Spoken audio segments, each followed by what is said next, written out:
Master minds commerce చదవాలనుకునే 10th inter విద్యార్థుల తొలి ఎంపిక.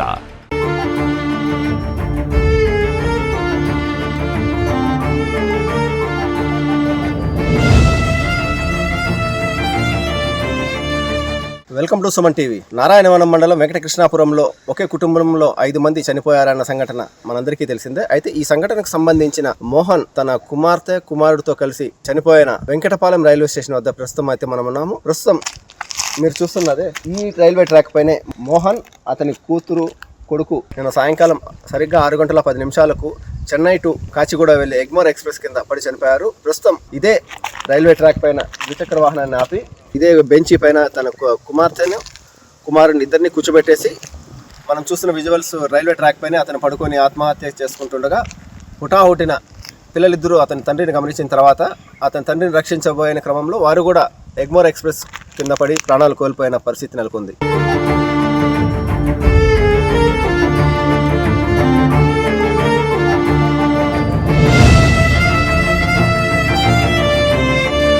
వేపకుంట రైల్వే స్టేషన్ సిబ్బంది మాత్రం సాయంకాలం 6 గంటలకు మోహన్ తన పిల్లలతో సహా వచ్చి రైల్వే ట్రాక్ పైన రైల్వే స్టేషన్లో కూర్చొని ఉన్నాడని, సాధారణ ప్రయాణికులు మాత్రం ఇక్కడ రైల్వే వర్క్ జరుగుతున్నాగా ఇక్కడ ట్రైన్ లేవి ఆపరని చెప్పడంతో కొద్దిసేపు కూర్చొని వెళ్ళిపోతామని మోహన్ చెప్పినట్లు తెలుస్తోంది. సరిగ్గా సాయంత్రం 6:30 గంటల సమయంలో ఎగ్మోర్ ఎక్స్ప్రెస్ రావడంతో హుటాహుటిన మోహన్ కూడా పరిగెత్తుకుంటా వెళ్ళి ఆ రైలుకి అడ్డంగా నిలబడటంతోనే పిల్లలు కూడా అతన్ని కాపాడే ప్రయత్నం చేసి విధిలేని పరిస్థితుల్లో పిల్లలు కూడా మోహన్తో పాటు చనిపోయిన విషాద సంఘటన అయితే ఈ రైల్వే స్టేషన్లోనే జరిగింది. ఇదివరకు ఎప్పుడు కూడా ఈ స్టేషన్లో ఇటువంటి సంఘటనలు జరగలేదని స్థానికులు, రైల్వే అధికారులు తెలుపుతున్నారు. ఈ మేరకు రైల్వే పోలీసులు కేసు నమోదు చేసి దర్యాప్తు సాగిస్తున్నారు.